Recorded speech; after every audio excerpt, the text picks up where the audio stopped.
something is moving inside the horse. Petty Officer First Class Danny Voss can hear it through the thermal scope before he can see it. A slow, wrong shifting of heat behind 30 feet of painted wood.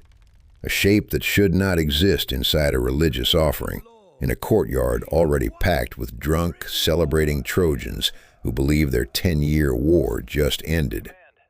He keys his radio without taking his eye off the scope. "Command, I've got heat signatures, multiple, inside the horse." Nobody believes the story is supposed to go this way. Nobody in this courtyard has any idea it already did once, in a version of history none of them will ever get to read. 10 hours earlier, the war outside the walls of Troy had already run for 10 straight years, and it had run out of heroes on both sides. Hector, Troy's greatest defender, lies dead, his body dragged behind Achilles' chariot before it was finally ransomed back for burial. Achilles himself is dead now too, brought down by an arrow to the heel loosed by Paris. The same Paris whose theft of Helen of Sparta started this entire catastrophe.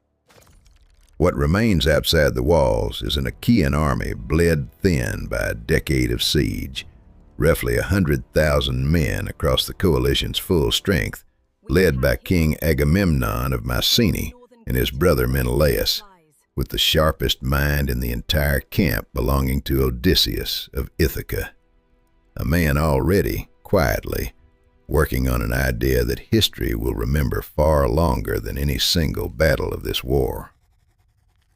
Inside the walls, King Priam, ancient and exhausted, ruling a city that has buried an entire generation of its best men, defended now by Hector's cousin Aeneas and whatever fighting strength Troy has left after 10 years of attrition. The city's famous walls, high, thick, built in a legend as walls raised by gods, have held for a decade. They will not need to hold much longer, one way or another. Every soul on both sides of this war can feel it ending soon. Nobody yet knows how. At midnight, in the no-man's land between the beached Achaean ships and the base of Troy's western wall, the sky itself splits down the middle, with a sound like a bowstring the size of a mountain being drawn and released. 30 men fall out of an electric blue seam of light in 2 tight staggered lines, rifles up, night vision goggles glowing faint green in the sudden dark. A moment ago, they were running a joint maritime interdiction rehearsal off the coast of California. Now there's a Bronze Age war camp burning cook fires less than half a mile away, and beyond it, walls taller than any fortification most of them have ever trained against. Comms are dead, no GPS lock. The platoon's communications specialist doesn't bother hiding the disbelief in his voice. "Chief, I don't think we're anywhere near California. SEAL Team 6 has just fallen 3,200 years out of its own war and landed in the shadow of the most famous siege in the history of Western storytelling.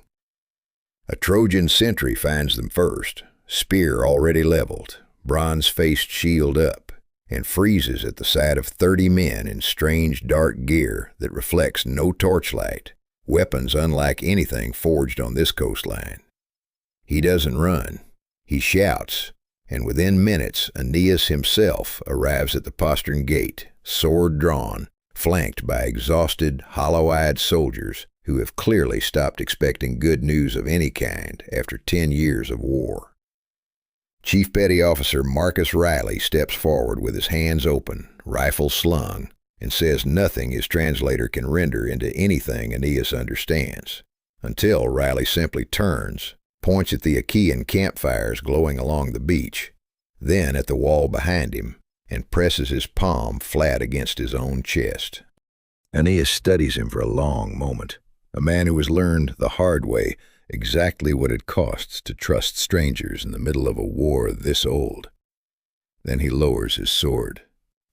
"If the gods have sent 30 more spears to this war," he says slowly, through the platoon's stunned linguist, "they have chosen a strange hour and a stranger shape for them." "We're not here to fight your war for you," Riley answers. We're here to make sure it doesn't end the way somebody out there wants it to. Inside the walls, Riley gets his first real look at what 30 men are actually working with, and the number is smaller than the myth deserves. 30 operators, each carries an M4A1 carbine with 7 30-round magazines, 210 rounds per rifle, 6,300 rounds total across the whole platoon. 2 M240 machine guns round out the heavy weapons, each starting with 2,000 rounds of belted 7.62 ammunition. 4 Javelin missile systems came through the anomaly with them. 4 shots, total, against a coalition army of 100,000 men camped less than a mile from the wall. Night vision battery packs are rated for roughly 6 hours of continuous use before they go dark, and there is no resupply coming through that seam of light ever again. 6,300 rifle rounds, 4 javelins, 2 guns, 100,000 men on that beach, and a wall we didn't build and can't fully defend on our own, Riley says over the platoon net, flat and even.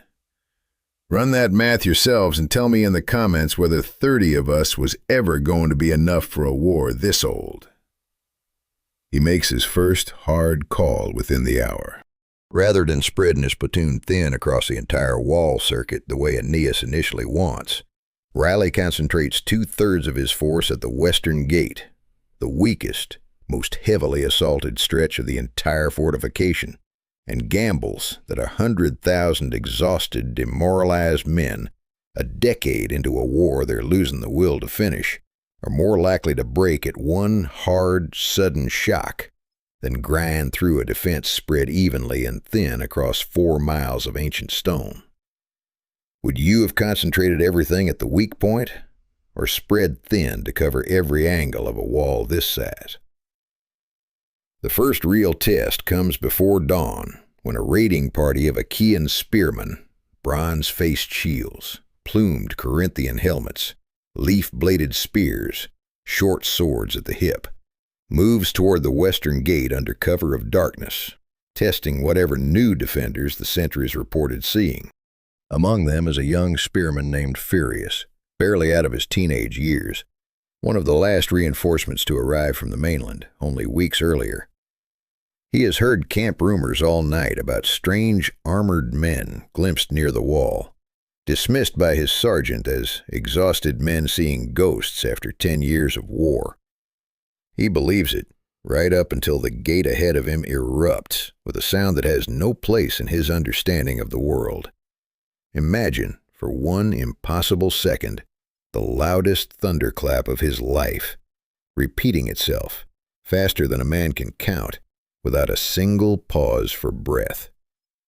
Furious watches the veteran beside him, a man who survived the death of Achilles and thought nothing left in this war could frighten him, simply drop.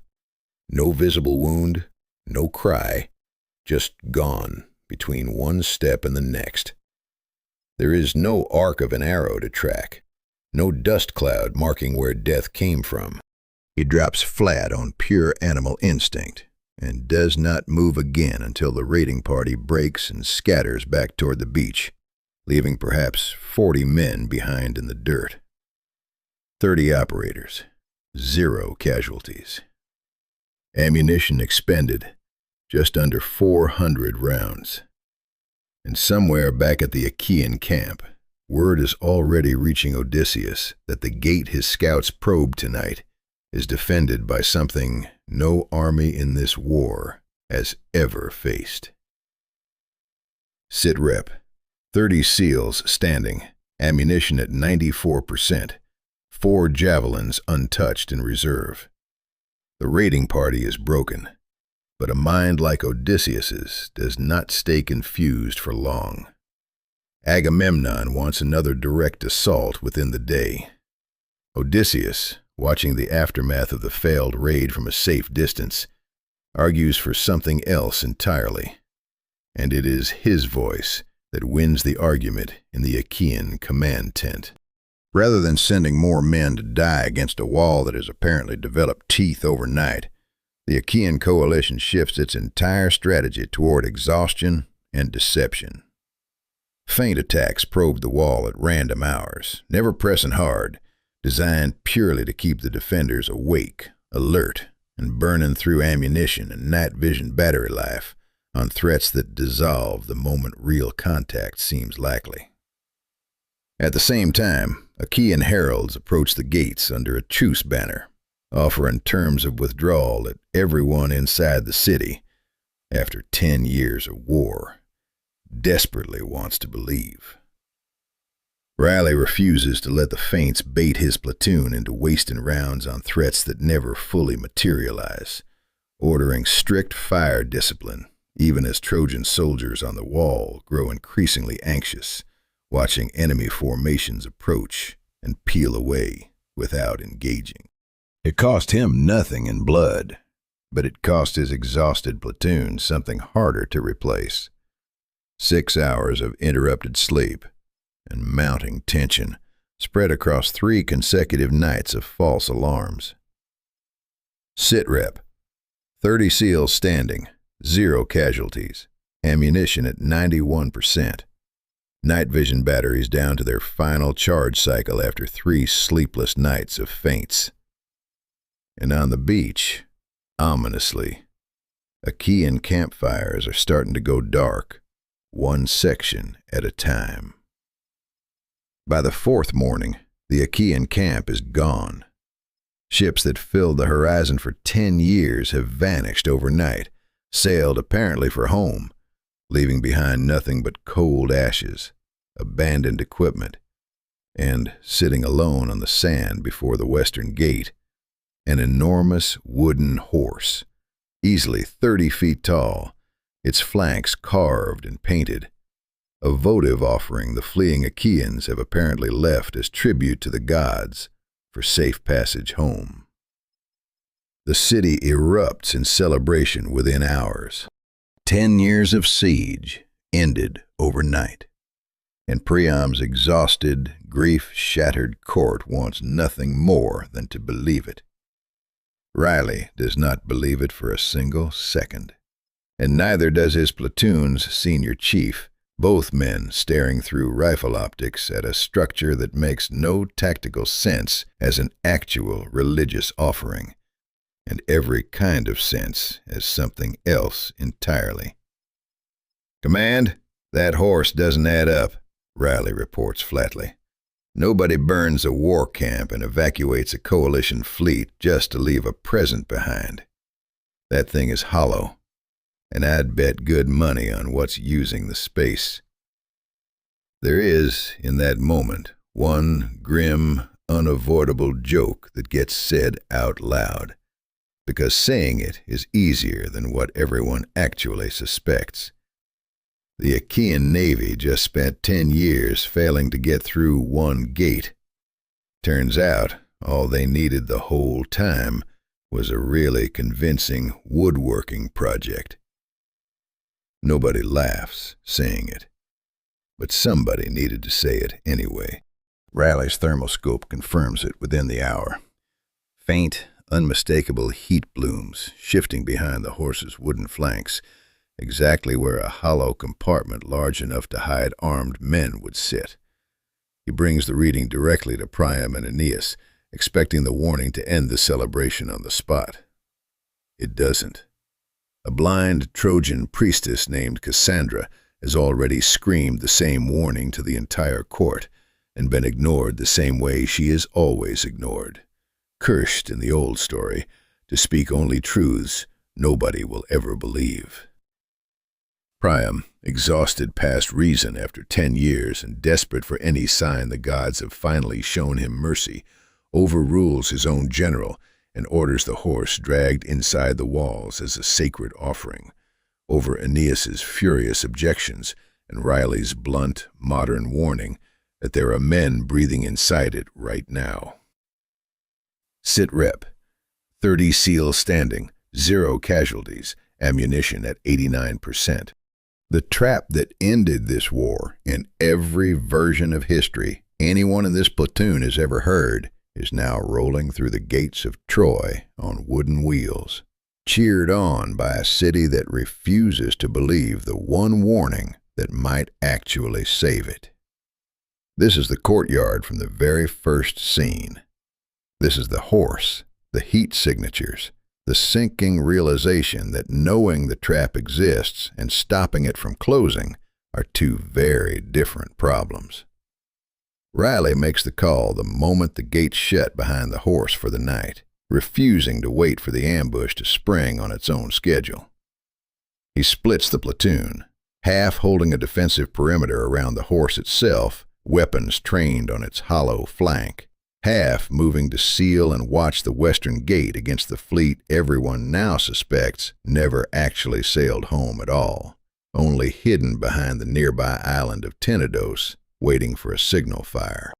The signal comes at full dark, a single flame lit atop the horse's own back by whoever is hiding inside it, answered within the hour by a distant orange glow on the horizon that means the Achaean fleet is already turning back toward the beach at speed.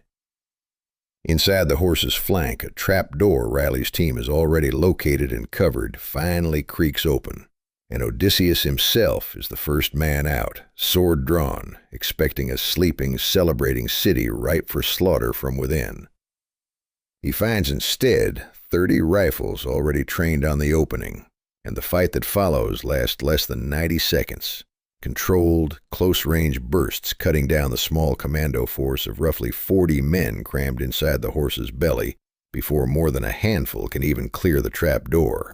Outside the walls, the returning Achaean fleet finds the western gate sealed, reinforced, and defended by weapons that have already broken 2 assaults this week, and the coordinated night attack that was supposed to end the Trojan War in a single stroke instead collapses into a chaotic, costly retreat back toward the beach under sustained machine gun fire from the wall. Sitrep, 26 SEALs still standing, 4 wounded in the horse's interior fighting. Ammunition at 61%. 2 javelins expended, breaking the fleet's advance at the gate. The trick that history says worked, for the first time in 3,000 years, has just failed completely. Dawn over Troy arrives on a city that is, against every story ever told about it, still standing. The horse sits gutted and empty in the courtyard, its trap door hanging open, its hidden commando force dead or captured to the last man. Odysseus himself did not survive the fight inside the horse's flank, a fact that will echo forward through myths that, in this altered version of the story, no one will ever get the chance to write the same way again. Outside the walls, the Achaean fleet has withdrawn to the beach in disarray, its most brilliant strategist dead, its cleverest gambit spent and broken in less than a single night. The cost was real. 2 SEALs did not survive the fighting inside the horse's cramped, close-quarters interior, a fight that stripped away every advantage of range and optics that had carried the platoon through every engagement before it. 4 more carry wounds serious enough that this platoon's war, whatever comes next, will be fought with 24 men instead of 30. Priam finds Riley near the gutted horse in the pale morning light, the old king's face carrying an expression that has no easy name.